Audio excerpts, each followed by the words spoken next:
Hello everyone, and welcome back to another episode of the Reading Party podcast with Megan and Lexie.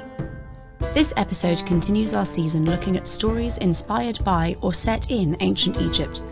Some of the material includes themes of violence or sexual assault. It is not suitable for under 18s. We hope you have your favourite beverages and snacks ready to go, because we've got our teas and are ready to start spilling the tea on our latest ancient story.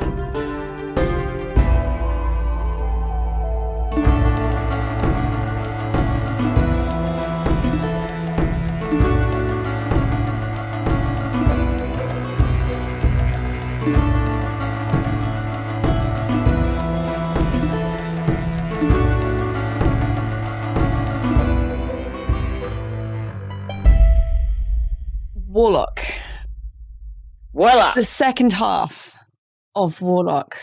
Yeah. Oh dear. Recap it? Oh dear. Oh yes. So we ended with Trock and his armies pursuing Taita and Nefer and Mintaka across some sand dunes. And that pursuit kind of carries on for a while, and there's a little bit of worry that they're going to get caught. They have a giant sand mud pit that they have to go over, but then they double back and trick Trock's armies, and it's all very exciting and wonderful. And then it looks like they're going to get caught again, and Taita calls up this massive dust storm, which buries Trock's entire army, kills pretty much everyone. Trock almost captures Mintaka. It's all very exciting. And then he kind of gives up and goes home by himself with Ishtar the Mede. And then no one goes to Babylon. I didn't entirely catch why they decided to not go to Babylon and let Nefer build up his strength there, which was the plan the whole book. Literally the whole book. This is Taita's first plan when Nefer's father is killed. But no, for some unknown reason, I'm sure it's magical, they don't go. They retreat to a ruined city and kind of nurse their wounds and build their strength and take in deserters from Trock's army and from Naja's army and build everything up. And it's all again, very exciting. And in the middle of that, Trock and Naja go to Babylon themselves. So we do get a brief trip to Babylon. Oh my God. We will get into that shortly. But they take a trip to Babylon, conquer the city, as you do, and while they're doing that, Nefer runs the Red Road, which is this trial of strength and endurance and fighting, and it's fighting to the death. So it's all very, very manly. And there's cockfighting and wrestling and archery and javelins and also running horses everywhere. I did enjoy the horse bit. That was fun. And he succeeds, which means that he is officially the pharaoh. I don't think this was a thing. I'm 99% sure that pharaohs didn't have to prove themselves. They were just born from royal parentage and then hooray, it's another pharaoh. But in this book they have to prove themselves, and they either have to catch this royal hawk or they have to run the Red Road. Never heard of the Red Road before. I suspect it's a literary invention, but when we get an Egyptologist in here I will be asking them that.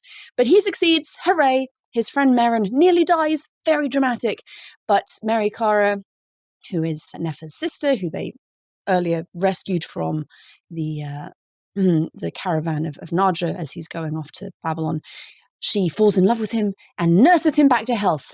And even though he has a fucking seizure and is starving to death because of an infected wound in his lung, despite all of that, after she nurses him through his seizures, she falls asleep on top of him and wakes up and he has an erection and they have sex. And I'm like, what? Okay, I know that there are many people who are just good to go as soon as they wake up. I don't think people who are starving to death, have infected lung wounds, and have just suffered major seizures are in that list. So that was unsurprising, in all honesty, very unsurprising. And he recovers and it's all lovely and happy. We have a brief sojourn in Babylon. We find out what's going on there. Trock kills a bunch of people, manages to get into the city through some subterfuge. There's some weird stuff with the god Marduk, the Destroyer, which is a name known nowhere in history. And then there's a message that comes and says that Nefer has passed the Red Road test and is being hailed as the one true pharaoh of Egypt, and you have to get back there now and kill him. So Trock fucks off back to Egypt. mainly because he wants to kill Mintaka. Actually, this is a recurring theme. She has impugned his manhood, which is not a good thing in this book, in the slightest. And he wants to kill her or sexually assault and murder her. It's all very icky, to be honest. And this book should come with like 8 million trigger warnings for sexual assault. So he makes his way back, and Taita and Nefer manage to trick him and rout the entire army. Trock is killed. Mintaka does actually have the killing blow, which I enjoyed quite a lot. She deserved that much. So he dies. Taita manages to finally defeat and kill Ishtar the Mede. And I'm sorry, just the name still is... If you listened last week, you know that Ishtar is a female deity. This is not how Mesopotamian names work. And also, he's not even Mesopotamian. He's a Mede. It's a different culture. Completely, no. Yes, very sad. Didn't like that. And so Trock is defeated, and then Nefer gathers the army again and sets traps for Nefer, who has also learned that he is now the one true pharaoh because Trock is dead. So there is no more divided monarchy. He has the whole monarchy to himself. And his wife Heraset is also very excited about this because she's still there. So they all kind of run back to Egypt. And we're not really given a time scale for this, but Egypt and Mesopotamia are quite far apart. So I suspect it would have taken longer than maybe is suggested in the books. But you know what? Suspension of disbelief. So they run back, ultimately are defeated. But in the mix of that, Mintaka and Merikare have tricked everyone because they're women and they're wily and cunning and you know, can't trust them. And they have snuck back to Naja's army to talk to a general that Mintaka used to know, and she's persuaded him to defect to Nefer's army because Naja actually killed her father, who was this general's prior pharaoh and like bestest friend, or at least good friend. So those two women are in the enemy camp, as it were, in Naja's camp, with Heraset, who is, if you will all remember, Merikare's elder sister, Nefer's sister, and is, for some unknown reason, madly in love with Naja and very much enamored with the fact that she is queen of Egypt, goddess, if you will, and she certainly will. So they're there, and then Heraset finds them, and you think, oh God, this is not going to end well. But then it cuts back to the final battle, and Nefer kills Naja. He is finally undisputed ruler, pharaoh of Egypt. There's no other pretender to the throne. And that news is carried back to Heraset, who is deeply distraught to find out that her beloved husband has died, even though the last time we saw them together, they were having quite the matrimonial argument because he was going to have sex with one of his new wives and she had to stay with the rest of the women, and she didn't like that very much.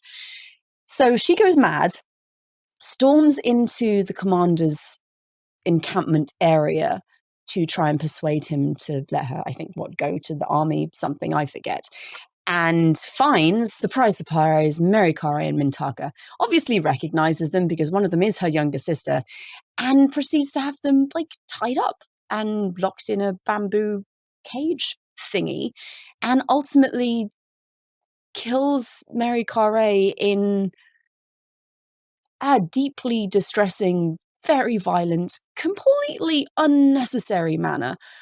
So massive trigger warning for that one, everybody. Lots of fun. And ultimately she is sentenced by Nefer. She has like no remorse for it. And she's given over to Meren, who was Merikare's betrothed. And he sounds like essentially he cuts her head off, which is a much nicer manner of death than I think we've seen in the rest of the book as a whole. The book ends with Nefer and Mintaka finally getting married. Finally, there's been lots of sex, but they've not actually got married. But they're finally married, hooray! And Taita and Meren are going off on some pilgrimage somewhere. We don't know where. Doesn't seem terribly relevant. They're just leaving. So, yes, in a nutshell, that's what happens. And I have to say, now, a little known fact about me, I used to be the editor for a women's, essentially, porn magazine. And I spent a lot of time reading some pretty bad erotic fiction. Some fantastic erotic fiction also, but some pretty bad stuff. And I had hoped I was done with that part of my life when the magazine closed. And I'm not, because apparently Wilbur Smith is an amateur eroticist. He does not do a good job. I don't want to hear any more about nipples or about swollen members and prongs and graphic descriptions of men's foreskins. No, thank you. We all know what a foreskin looks like. If you don't, you can Google it. Google was kind of around when these books were written, but I don't need, no one needs to read that. Not in an historical novel that is, like low historical fantasy type stuff, but what? No, come on. So lots of gratuitous violence, so much gratuitous sex. Oh my god. If I have to read about someone else's prodigious buttocks, there are at least 2 women in this book described as having prodigious buttocks. I believe both of them are in fact African, which is, a little on the racist side. Yes, I could talk for a long time about all of that. I'm not going to, but for the love of God, if I wanted to read porn, I'd find something decent. I don't want it mixed up in my historical fiction when it's so poorly done. Come on. Jesus Christ. You can't see this if you're listening as a podcast, but Lexie is like about to fall off her chair with laughter at my righteous indignation. I don't feel like you're taking me seriously, Lexie. I'm about to like burst into tears. I need a moment to like compose myself. Also, I'm learning so much more about Megan right now. So like that adds to my incapacitation. I need a sip of tea because I'm gonna like lose it otherwise. Wait, I'm going to compose myself and not choke on the tea would be a great thing. Yes, probably a good idea. I'd like to not choke on this. Wait.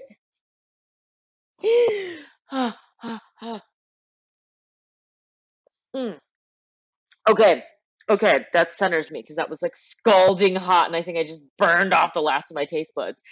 Okay, well, Lexie, what did you think? I again read this when I was much younger. I don't know why, because if my mother knew how this book is written, I'm pretty sure she would not have let me read it.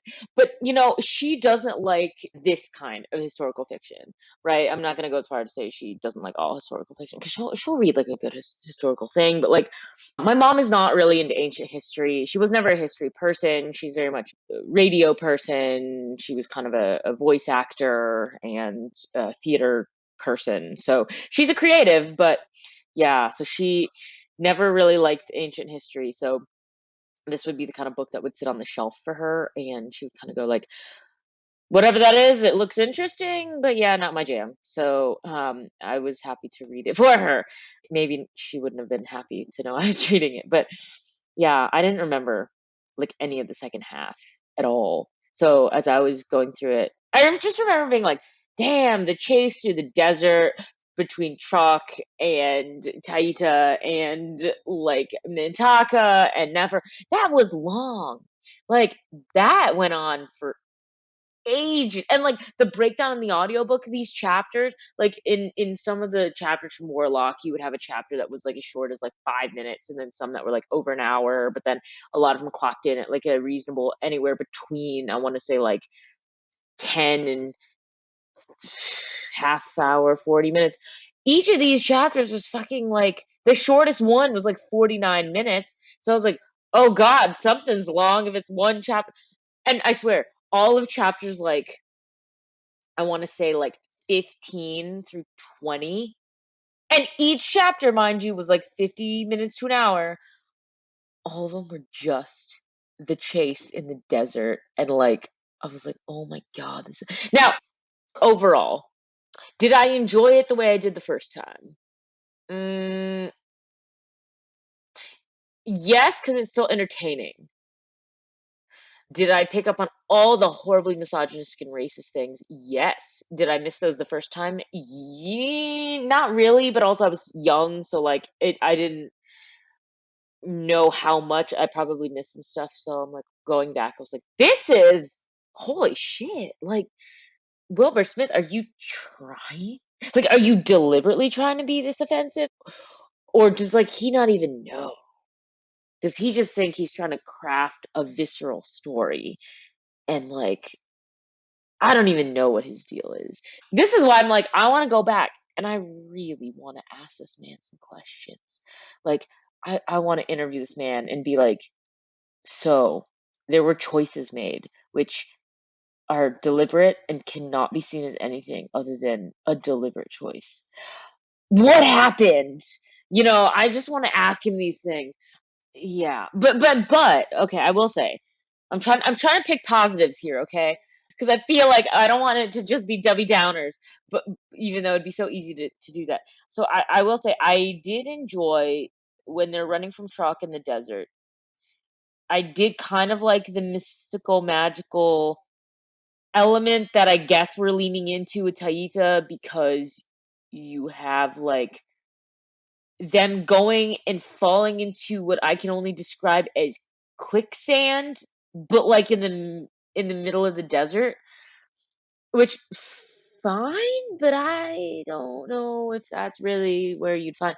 But essentially, you have the path veiled, so you have like a valley of quicksand or whatever, and they have to paddle, shimmy, whatever They themselves like float across. across on boards of wood and use their arms as oars, I think. And I'm like, is that consistent to physics?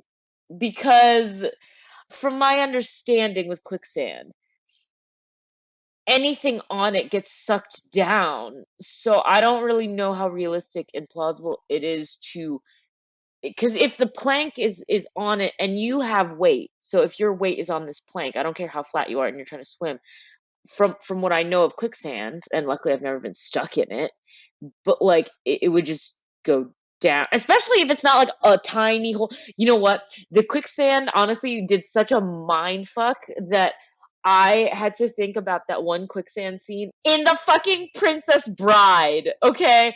I was That's where like, my mind goes to. okay, because I was like, that's a tiny hole. Like a small hole. And here she fucking goes, like, what is this lighter color sand? She takes one fucking step, and that thing just goes like zoop, and she just goes down. Okay, so I'm trying to think. If she had like a plank, would she still just go zoop down? Like that thing was fast. So I don't know how fast real quicksand sinks you. So Princess Bride quicksand could have been entirely too fast. So quicksand could have been like, yeah, you step in it and then you sink, but like it's not super fast, but like you're sinking and you have time to like scramble out. But my only favorite reference is Princess Bride. So I'm like, yeah, that shit like swallowed her up in the like fucking 2 seconds. So if it's like that quicksand, I'm like, there's no way this happens. So unless he's describing to me a different kind of quicksand or slow sinking sand, but not quicksand, that would make sense. But okay, I was going with it. So that was like hilarious to read. And I did appreciate that. And then when Taita calls up the mighty sandstorm that rages for like 4 days, because apparently he can control how long this storm goes, and he can control when he summons a storm, because that was new. I did like this idea that like he knew how to hide and protect them, sort of, and teach them what to do. So I did enjoy that. I don't know how realistic again that would have been, but like it sort of tracks. Like, okay, you hide in the kind of like a deep well or a cave that's well insulated, so it's hard for sand to get you. I did kind of have really visceral reactions to like the accounts of them being buried up into sand, and I'm like, look, I broke my wrist in high school playing tennis, and part of my recovery treatment is like they have like a massive box, like a huge box of like weighted sand, and I was supposed to put my very delicate wrist into the box of sand, and then there's like a button that they would press that would like zhuzh it up, so it's kind of like a therapeutic sandy therapy thing, and it felt great, like it did feel great, but I just remember that I would have to leave my hand in here for like 20 minutes, half hour, whatever it was, and then I would have to like vertically just like pull my hand out. Let me tell you, the wrist was stiff as hell. It was warm because the sand was heated, and my skin was just dry as fuck. So I was always putting on like layers and layers of moisturizer because it's dry. So like I kind of thought about that experience when I was thinking about like the descriptions of them. And yeah, so I was like, oh, this tracks. So like this sounds accurate because also like even when I was like in the machine, like sometimes even before like they'd turn the machine on or like after the machine ran, they'd be like, can you move your arm? Can you move your wrist within the sand? Can you pull it out or whatever? And trying to just move my hand through all this deep sand was like impossible. I was like, I could honestly go like, I had limited range of motion. So I was like, that is not only accurate today, but I'm positive that is also like accurate historically and stuff too. So I was like, yeah, that's fantastic. So that was also historically accurate, I guess. I don't know. I'm trying to think of like other historical things I've seen, but I'm not an Egyptologist, so I can't really speak to it. But also, Marin, his middle name or second name was Cambyses, and I just want to be like, but we're not Persian. No. Yeah, I was like, we're not, unless he's Persian, but they don't really explicitly state that he's like of Persian descent. So I'm kind of like, why is your name Cambyses? Also, at this point in particular historical time, Cyrus comes first, and he is We've already before. established that history is not necessarily very important to these books, given that we have a fucking Sargon prancing around Mesopotamia. Yeah, but I'm like, look, man, the original Cyrus isn't here yet, so it's impossible for Cambyses, and he's not making the claim that there's a Cambyses that starts in Egypt and then goes to. No, I'm like, no. Okay, like if anything, the fucking Elamites are in Persia right now, so I'm like, I don't know what this is. This is weird. I enjoyed the desert stuff on all accounts. That might have been my favorite sequence. Should we dare I call it a love scene? Like it wasn't, but it was you know what, the love hunt. The love hunt that Mintaka and Nefer go on when they're at Gable Nagara. Again, I was like, it's just as poorly done as the the weird wedding night romance of Naja and Hareset, because I mean it was a little easier because I'm like, okay, well they're deeply in love and they've been in love for a long time, and so it makes sense that she's like, I've escaped this husband, so obviously I've not been getting any because I'm still virginal. And she's, you put two like teenagers together who are like hot and heavy for each other, and what do you think is going to happen in the middle of the desert alone? So I was like, okay, that tracks. Like it's one thing to write romance and like talk about how you have like this sweet sort of love and how like you really want to like get with this person, but the way it's written, you get these weird like sort of expository, like as she's like staring at him, she's just like, oh yes, and she's eyeing his physique and his round buttock, and she's feeling things inside of her as she's looking, and so she's awkward and has to look away. I feel really lascivious even just explaining this because it's awkward and like pervy, but like it is literally written in the book, so please excuse my, it's not me being lascivious. But anyway, because then you have him being like, oh yes, and he like looked at her, and then the garment she's wearing can show, he can see everything because it's thin. All the women wear see-through clothes. All of them, I think every day, wear see-through clothes. And yes, linen when spun very fine is quite sheer.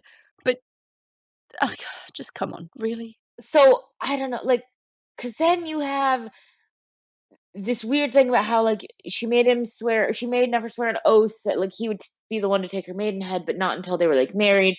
And then you're like, well, obviously not when they're spending like months and months in the desert alone and they're hot and heavy.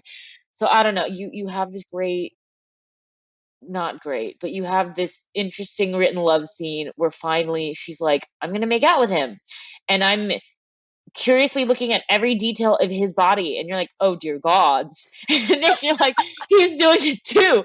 And then you're like, okay, well, are we gonna skip it to Ita somewhere? So like, are we gonna get like a Tomb of Tross River God flashback where we're like, and they go into the sheltered place and have sex? No, what you get is like every detail, like, and she grabs him here, and then she does this, and then she's shocked, and then she feels, and I'm like, oh dear gods, I don't want to. You know what? It's like the same reaction I had watching 50 Shades of Grey.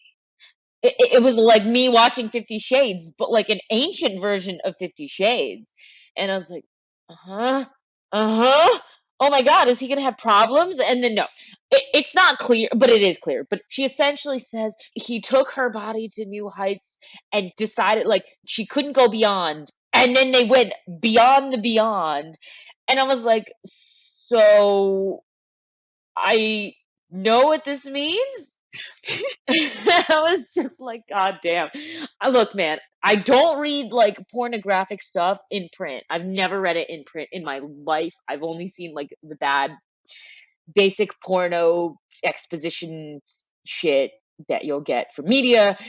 So I'm just like, I don't even know how bad this This is. is not But well written porn. I'm gonna, as not a current expert, but as someone with some experience in the field, this is not well written porn. okay, because I was just like, well, also because it feels bad because it's like he goes halfway. Like he doesn't like if you're gonna go there.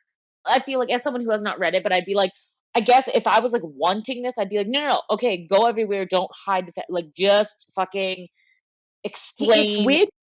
go through it. He gets very explicit, but he does it using weird euphemistic language. Like if we're going Yes. to have a graphic sex scene, man up, uterus up, however you want to say it, and use the words that are in the dictionary. Don't like keep going with this stupid prong and member bullshit.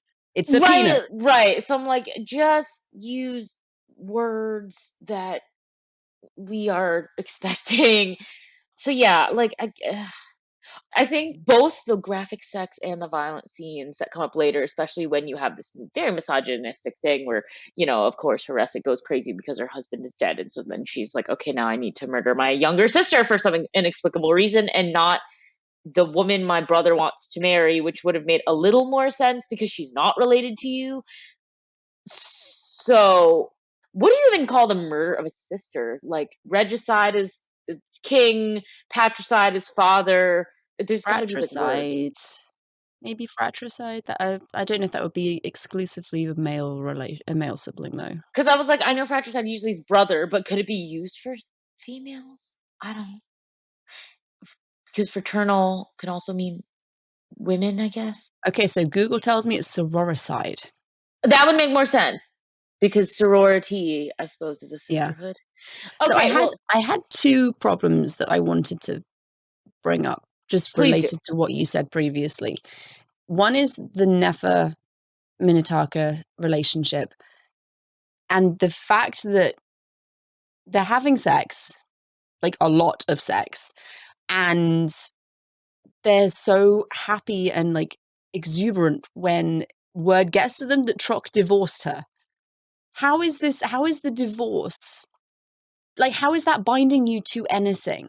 I mean, very legally, very technically, yes, she is married to someone else, but you're planning on killing this someone else anyway.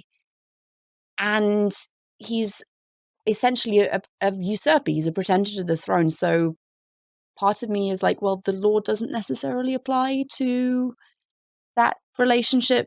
So yeah, that was confusing because Minotaka's like, I'm free, and I get her excitement about not being even euphemistically, symbolically bound to this horrible, horrible man. But then Nefer says, your freedom sets me free. I'm like, practically speaking, her being married to someone else has done nothing to either of you.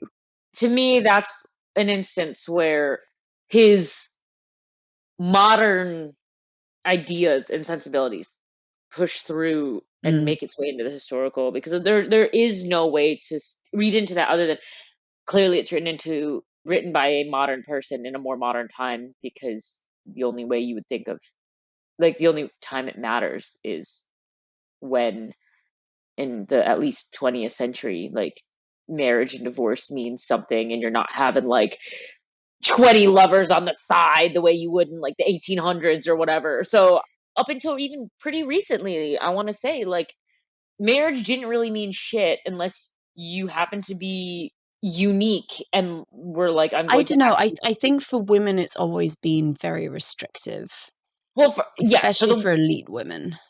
And like, I feel, at least my understanding of Mesopotamian marriage law, you don't fuck with someone else's wife. So it restricts the woman from having any external affairs, and it does place restrictions on other men. It's is not really. I mean, it's obviously done, but it's not. It's not like a free for all. that's true. I mean, okay, let me put it nicely and just say, like, yes, for women, it's always been more restrictive, like even in ancient times, even in like the 1500s, when you have all this shit like War of the Roses shit, right? Like, how unfair is it that Henry VIII could have all these fucking affairs, and they're like, oh, it's expected. The minute there's a rumor of like Anne Boleyn or Catherine Howard like having some type of affection, right? It's like cut off their heads. So, like, yes, for women, it has always been like, if she's married, she is expected to be faithful to the husband. But we do know from history that there are women who got away with successful like affairs just under the nose, and it was like hidden by like with the help of either handmaids or friends or whatever the circumstances may be. So I will say it's been formally restricted for women, and unless there has been a culture, a place, a time where restrictions were put on men very clearly, as long as women could hide it and actually get away with it, I'm gonna say it was like a free for all, right? So there's always more nuance with the women, where the women are concerned. But I don't know. I just feel like, throughout history, like, I don't know, like, without the bounds of like religion or women being seen as property, so like excluding that, which are normally the reasons why you would look down on a woman right once she's married, and you say no, you can't touch because she's either someone else's property, so you're violating the man's property, or religion, so she's breaking a vow from God and now she's going to go to hell or whatever. But like excluding that, I'm really trying to think, like, other than the more modern like 19th 20th century, like, I can't think of really people like voluntarily being like, yes, except for the rare causes. It's not like it never happened. But like, how common was it for a man and a woman to be like, yes, I'm going to be faithful just to my spouse and not be Out of physical, like tempted? out of emotional affection and respect, rather than, yeah, I don't know. Uh That's huh. not something I've looked into. It just seemed like a weird thing. And the other thing was, I think it's Mary Corey at some point, like, looks at Merrin and feels like all fluttery and weird, and like she's attracted to him.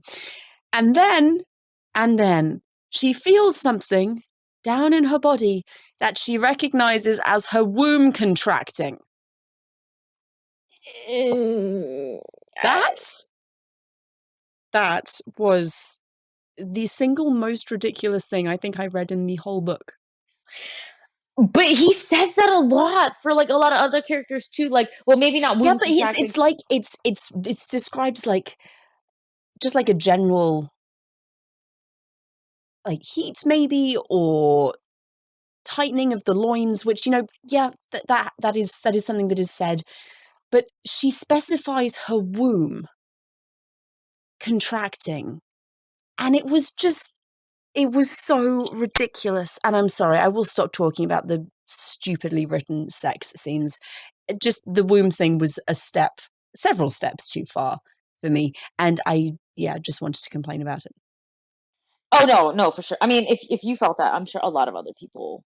And the thing is, like, it is supposed to be an action-packed second half where you get the chases and the conflict and the resolution. But you know what? Because of the way that the book is written, I'm gonna venture a guess that anyone who reads this also is gonna be very distracted by like graphic sex and violent scenes, because it does, like, because it's written so gratuitously that like it does take away from his final product, and I wish that weren't the case. Because I'm like, I would love to just concentrate on your story. Like, dude, I want to concentrate on the fucking story. That is the part I'm here for. But he writes so much extra shit in that it's hard to not like hyper focus on that. I think we talked about it last time, that maybe the gratuitousness of both the sex and the violence, especially the sexual assaults that happens a lot in this book, is maybe a way to make, like, overemphasize the fact that the bad guys really are just super duper bad. And I think we just see the continuation of that in the rest of the book, because Trock and Naja do some horrific things. Yes, in times of war, yes, there's a lot of like atrocities that go on, and I mean the Assyrians are kind of famous for putting scenes of torture on their palace reliefs, but there are so many things that happen that the bad guys do, and I'm like, I hate them already. You don't need to have them like murdering pregnant women and piling up their unborn children in a big pile. That's not a thing that we needed. That's not a thing this book was lacking. We know that these people are horrific monsters. Please, for the love of God, just stop. It was too much, I think. There were just too many things. It No, I was agree. just difficult No, to it's go through. like no, it's a lot. And yeah, I really wish I like remembered how how much of that made it in. Yeah, I don't know. Like I don't want to say it like ruins the whole thing, but like no, it's distracting, and yeah, it's uncomfortable. Like it's just really uncomfortable. I'm trying to find like historical things, or at Well, least we can talk a bit about the Babylon thing. yeah, okay. Because the description of the walls was really nice. It's obviously the Ishtar Gate, which isn't there at this time period, but we're gonna just move on from that. It's a nice description. They've got like the width of the walls and the fact that you could drive a chariot around it. That's, yeah, pretty accurate. The fact that there were temples inside and outside the temple, yep, inside and outside the temple. Temples inside and outside the city, yep, definitely. There are a few things that were less historically accurate. Ishtar the Mede talks several times about the 2010 gods of Babylon. That's not a thing. There aren't 2010 gods. You will hear occasionally something like the 100 gods of Hatti, because there were a lot of gods, but there weren't anywhere near that many. We also have Marduk as this monster who accepts human sacrifice, which is something that's mentioned 2 or 3 times in the book and is not a thing. Mesopotamian history is very, very light on human sacrifice. I think the most famous example is the royal tombs of Ur, which is much, much earlier than this book. Probably not dedicated to Marduk, because Marduk was a god of Babylon and he doesn't come to the fore until the second millennium.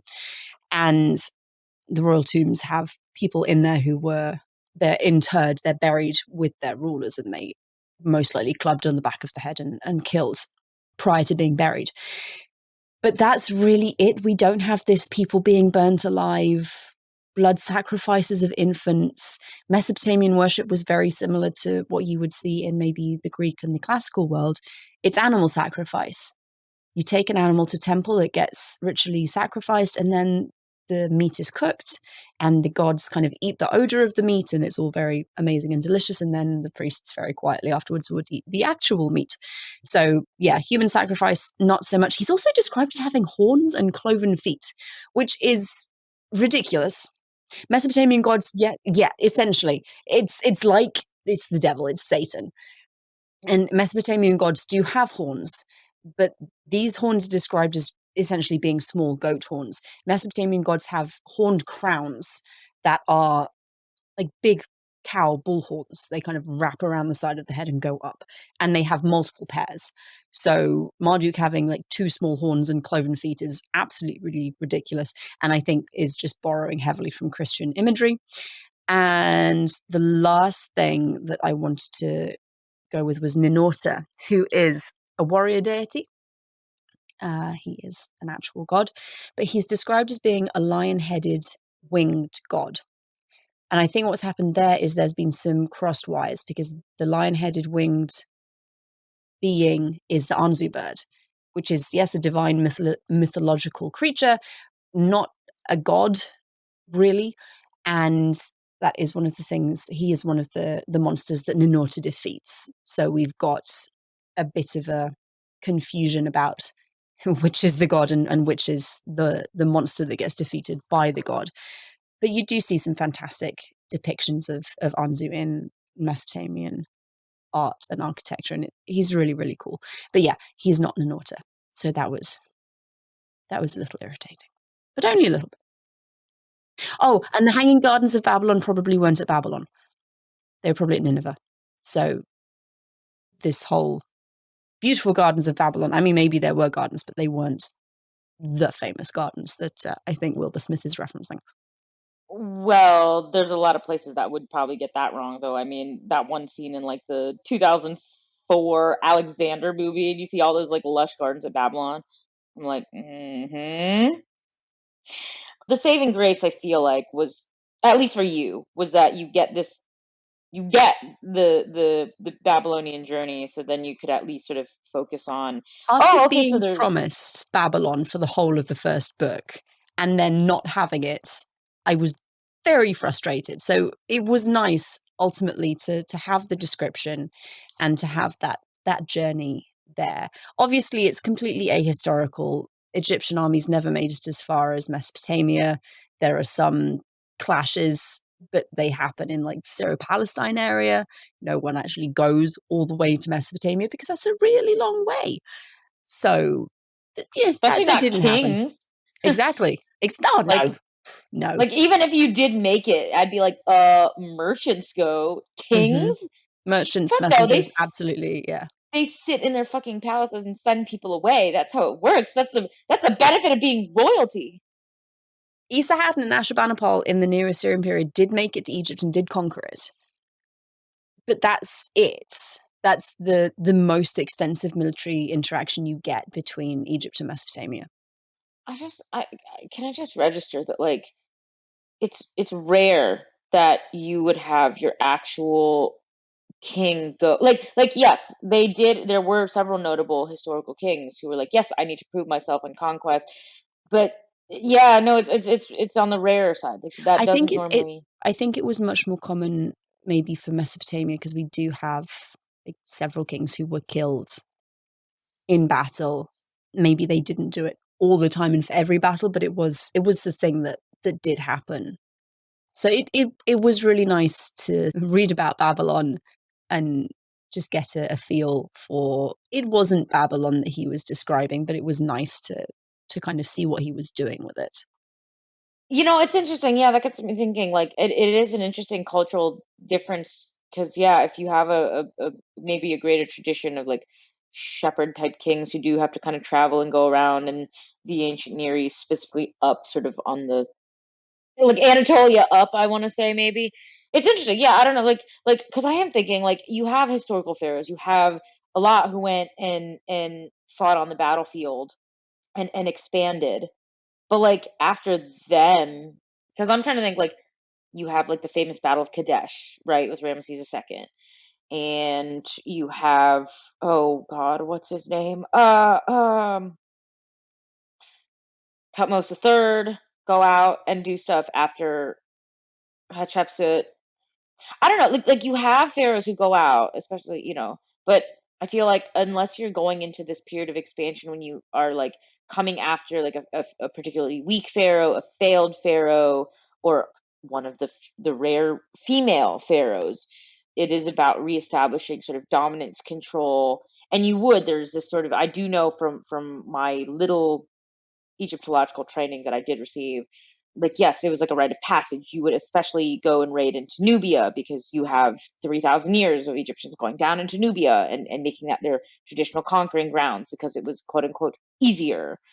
And then you would bring back all the wonderful things. So, but I don't know, like I feel because like after the one or two kings who sort of made the initial raids and then maybe one or two expanded after you, but once you had the wealth coming in and you had your tributes, you wouldn't have to, because the Egyptians were like homebodies. Like they didn't want to go out. They wanted to stay in their little cradle of the Nile and just wait for the Nile to flood their homeland, and then give them the beer and the dates and the wonderful other things that they could eat.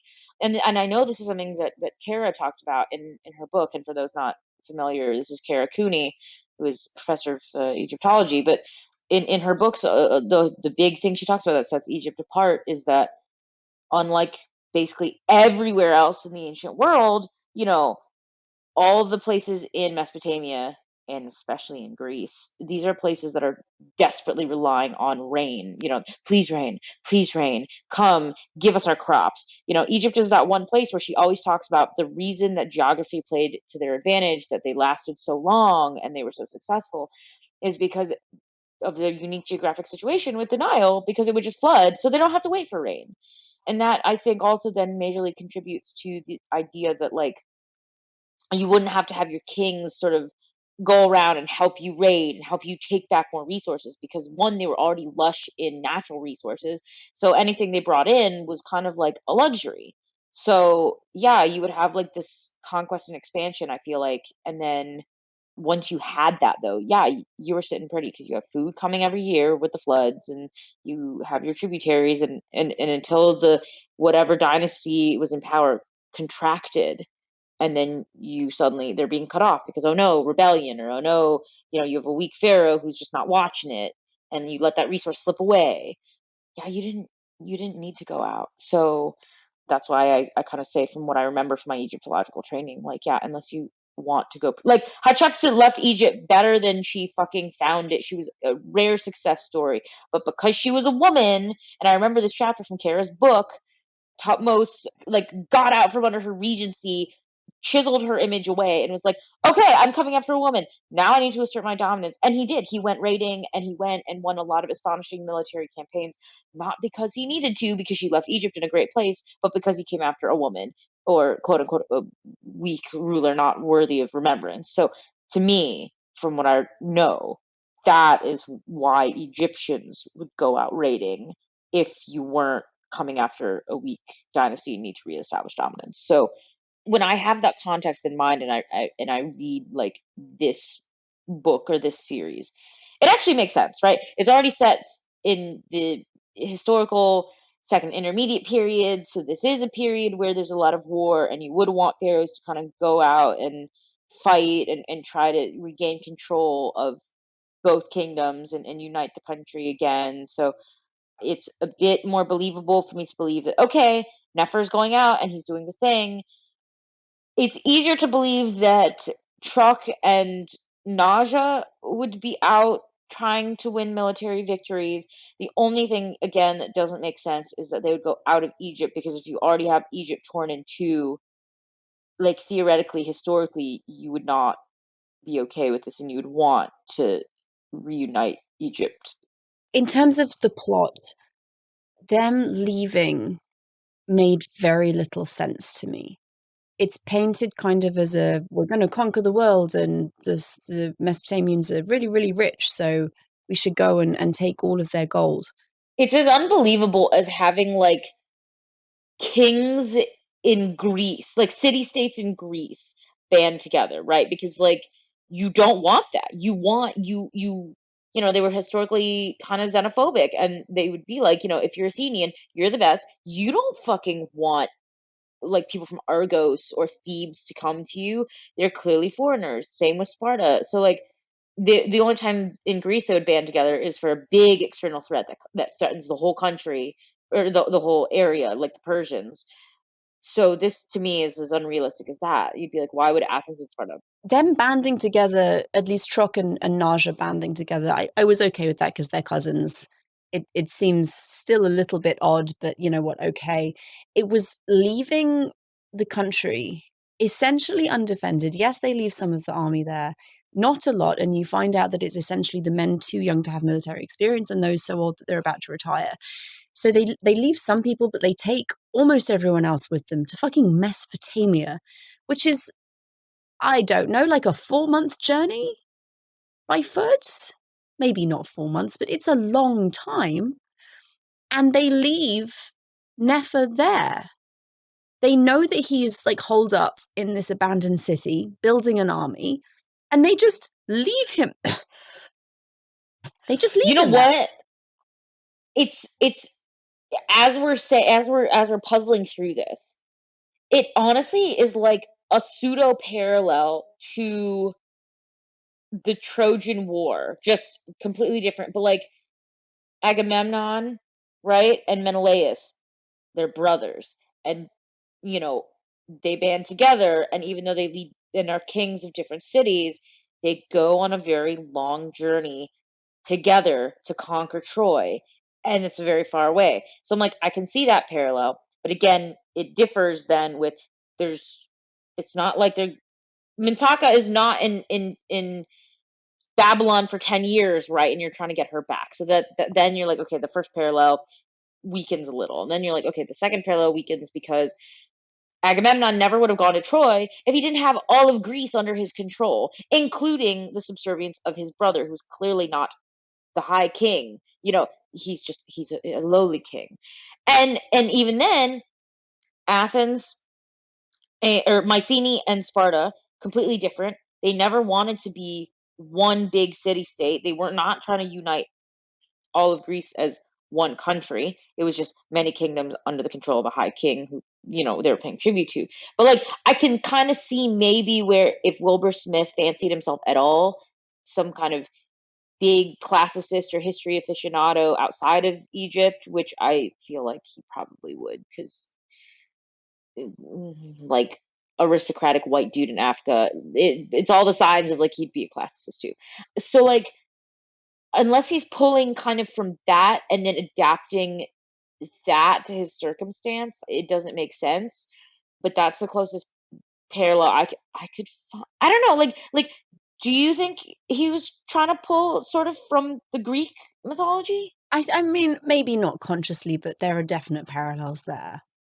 And they end up obviously in Mesopotamia, and Ishtar tells them it's going to take you 4 years, I think, to outlast the city and to get in. And the only reason they make it in is because Ishtar shows them a secret route, which involves them sneaking in disguise, which I don't know if it's a deliberate Trojan horse nod, but I like to think maybe it is.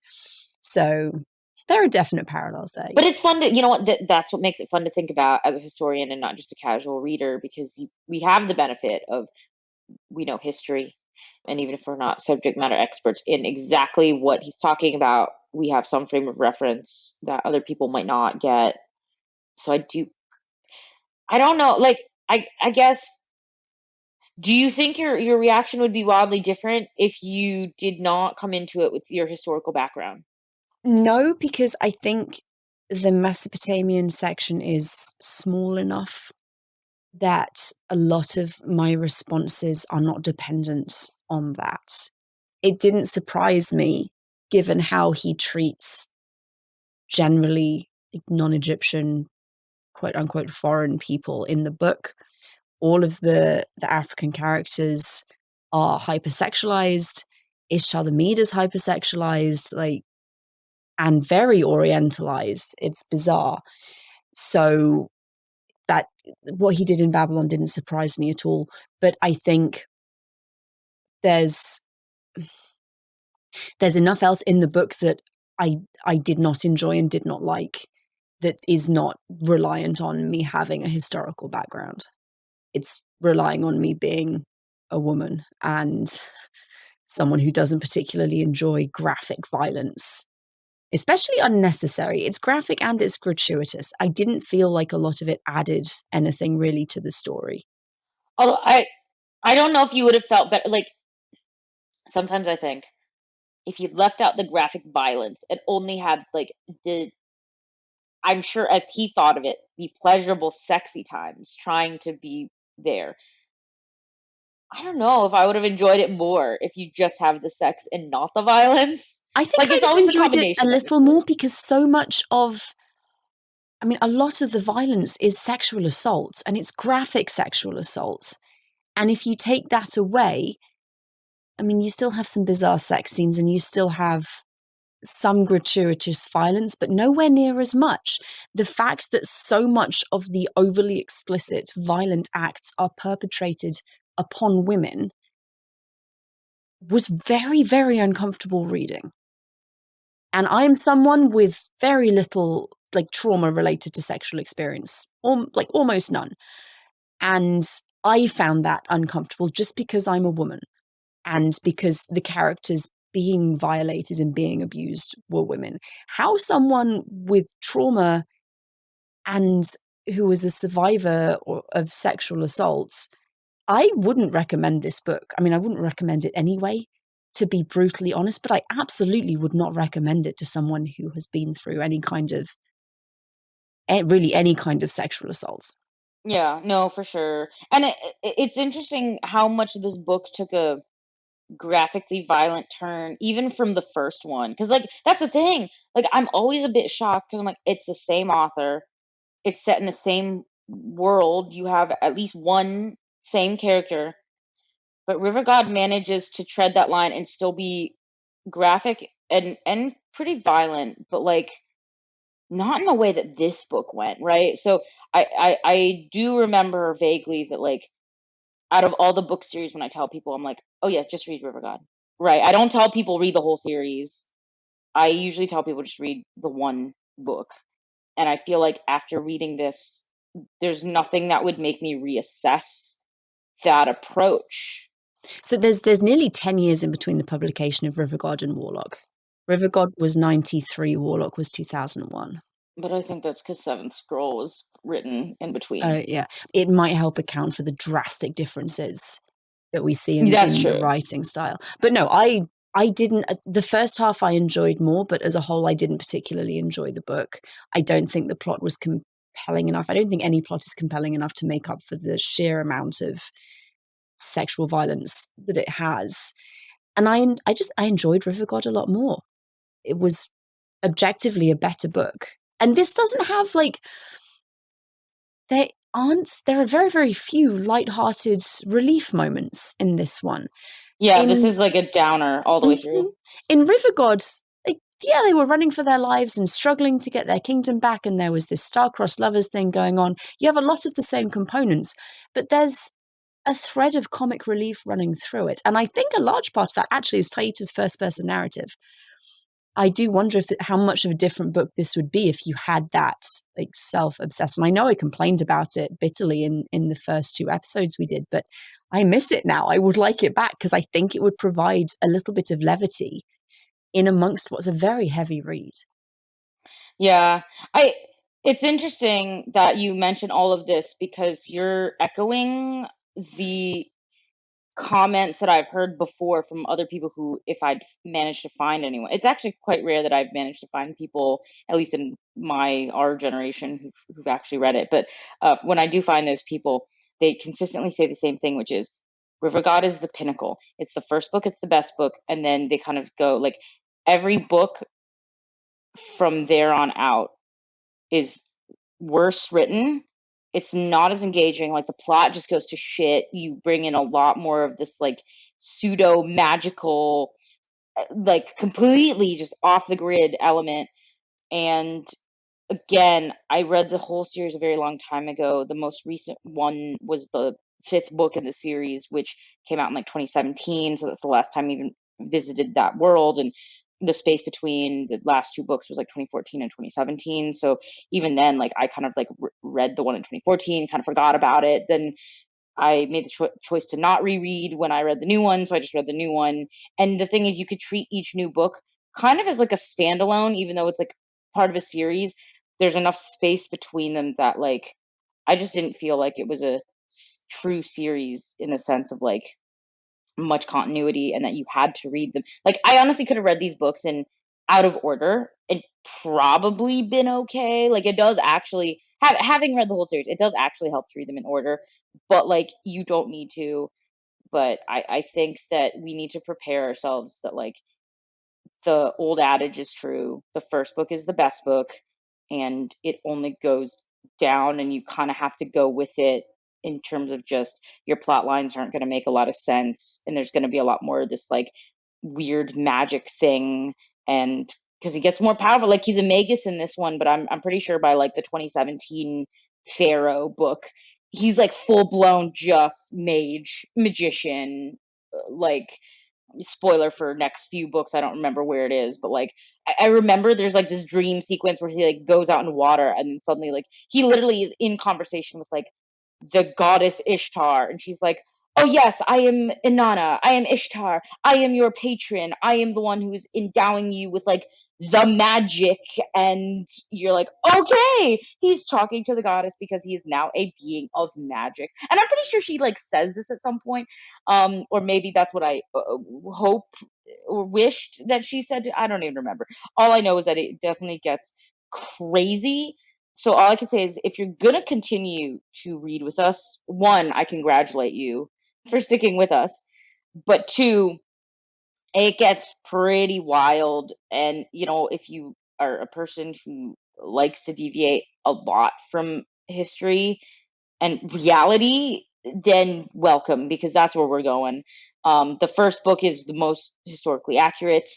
And yeah, so I was trying to think the other day, Megan, why did I really just wanted you to read River God with me because I always want people to read River God. So I was kind of like, why am I insisting that we read the entire series for the podcast and for ourselves? And I think honestly, the closest answer I had was like, I don't know anyone who actually has read this through the whole series recently, right? If I find someone that's like, oh yeah, I read them a long time ago and I don't really remember them. So I feel like I wanted to reread the whole series again, and I just needed an excuse to do it.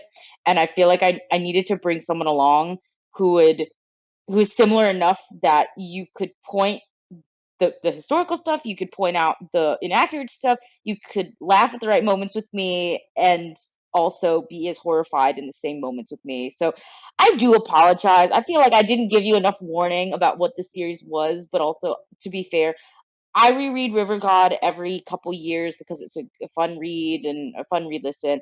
Yeah, I have not touched the rest of this though in many, many years. And so it was probably like I didn't remember how crazy and bad it could get. And I wanted to, to drag someone with me through it. So if you feel taken advantage of, I am sorry. No, not in the slightest. And I did, for all my complaining, I did enjoy River God. I did not terribly enjoy Warlock, but I read fast enough that, you know what, it's a couple of hours of my life. I'm okay with that. Would you recommend River God, not River God, would you recommend Warlock to other people having reread it again? Probably not. I have two friends I can think of who would probably read it the way we do and try to put on a more analytical hat. And also these are safe recommends because I know also that they are not the recipients of any kind of graphic sexual assault or other assault. So like I guess I would maybe be careful in recommendations, but I don't know. I have friends who like maybe would appreciate reading it just for like other things. So I would say a cautious yes, but I would really make sure to choose who. It wouldn't be like a general recommendation. Yeah. But it kind of tracks with the pattern anyway. Like I wanted you to read it because I knew you could like handle it. If I was doing the podcast, I guess, with someone else, there's no way I probably would have been like, and let's read beyond the one book, right? So I don't know. What about you? I don't think I would. I think I would say if you want a novel set in ancient Egypt, go with River God. I wouldn't suggest, definitely not Warlock. I obviously can't speak about the others. It's just, it's not, the plot isn't compelling enough for me to have found it an enjoyable read.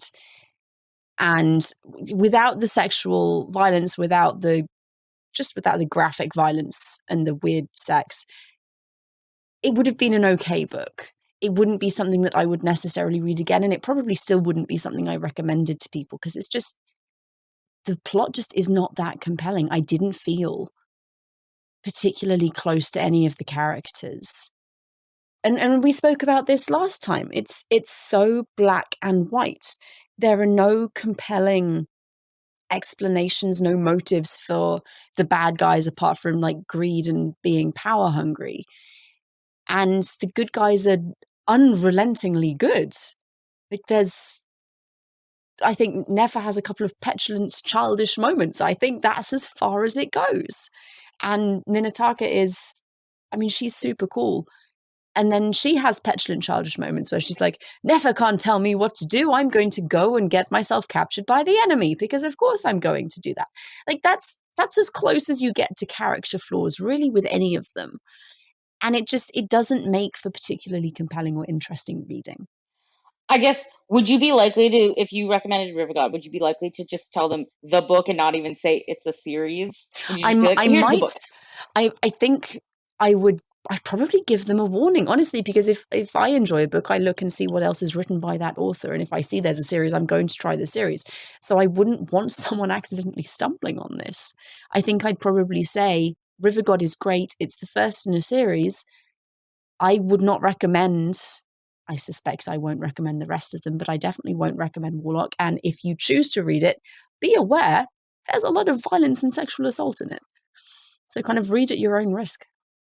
Yeah, no, for sure. Like, I can't avoid the fact that it's a series. So I think, yeah, I as well, over the years, have been like, River God is a great book. It's part of a series, but I usually sort of say it's the first, it's the best. You can stop there because there's a time jump and everyone you love is dead. So read at your own risk, but like also it's the only book written in first person. So yeah, I just say it's the first, it's the best, and stop there. I guess in these last 2 minutes or whatever we have, predictions for the next book. And I will say that book three is called The Quest. And from what I vaguely remember, Taita, this is the book where he goes out into the desert. And this is the one, I believe, where he is questing to find like the source of his magical power. So I think the next one is like where he goes and it like takes place basically in the wilderness, and you don't get any of these cities and these characters. It's like him finding the source of the magic, and then vaguely at the end it ties it back to like he has to come out of the desert to figure out what's going on. But like if I remember, it's like him in the desert finding the magic. Hmm. I would hope for a return to some levity, but I suspect we're not in for that. Maybe the best I can hope for is there won't be any sexual assault this time. Which would be hard if it's just a dude out in the sands. That's what I'm hoping for. So yeah, I don't remember this one because I really like when I read the series, I read one and then I read this one and then well, I in the past like this is the second time I'm reading it, but and then I kind of skip everything and then go to like the last one just because I think that involves the Minoans. But yeah, so I have absolutely zero memory of it. So I'm gonna it's like reading it for the first time again. So yeah, I can't really predict anything beyond just if this is the turn that I think it might be. I hope that he leans hard into the mystical, magical side, and you get more of like the mythology brought in. That would be nice, and it would be nice to have some kind of explanation for what the hell is going on. Because he seems to be the only person with magical powers. And I Right. want to And know like why. my two things are if you're going to do historical fiction, I want you to lean into the historical part or the fiction part, or if you're going to try to weave them together, do it really well or don't do it at all. So I'm kind of like, we've clearly deviated from anything vaguely historical at all. So since he made that choice to go toward the more mythological and just magic part, I desperately want him to lean into that because I swear to God, if he tries to just tread this history part too, I'm going to lose it. So please go all magic. So please, the next one be just fucking crazy mythological, please. That's Fingers what I crossed. want. Fingers crossed. So Well, we should leave it there. Everyone, thank you for sticking with us. We do have some fun stuff coming off up in the rest of the season, so there will be levity again. There will be amusing times. I mean, if nothing else, Gods of Egypt is a hilarious film, so join us for that one. yeah, yeah. You know, it's funny because I'm realizing just because of the series we chose and we're putting ourselves through this for other people so they don't have to. So when they see this on the bookshelf, if they choose to pick up River God, they can. The rest of the series, you can like pass that on the shelf and go to the next book. All I'm saying is like, guys, I'm so sorry. I did not realize that like half of this season is gonna just be like sad and depressing and us kind of what the fucking our way through it. I feel like after watching so many iterations of the Iliad and the Odyssey last season, I thought that was going to be depressing enough because like violence and all these other things in ancient Greece, like not fun. I don't know how it was possible to choose something even more depressing for our second season. It was like we started so high and then down, down, down, down, down. So, I was thinking like Silence of the Girls would be like, and the Women of Troy would be like the most depressing things we read. I was so wrong, and I apologize They were for very being well like, written, though, so it was an enjoyable read even through the sadness. This is but just irritating. I just want to apologize to like our audience. You know what? I'm gonna tease something, and I'm gonna say we have a very fun upcoming bonus episode that will harken us back to season 1 that you can listen to and enjoy. And also, after we finish this season 2 in Egypt, there is a very fun bonus thing that we're gonna do that is gonna be really fun. So if you wanted like a fun romp through Egypt, I promise we have something very fun planned. It's coming. So stick with us, please. And that about wraps it up for this week. But please join us next week. We're going to be talking Assassin's Creed Origins. Honestly, if you've never played an historical video game before, the Assassin's Creed games are a really great way to get into the genre. And Lexie and I both love them. And we will be joined next week by Dr. Christian Casey. He's an Egyptologist. He also loves Assassin's Creed Origins and video gaming. So it's going to be a really, really fun, exciting, and very historically based conversation. Bye! Hey, thanks for listening. Don't forget to leave us a review, and you can also follow us on social media at The Reading Party Podcast. If you'd like to leave us a book or movie suggestion, then email us at thereadingpartypod@gmail.com. See you next week!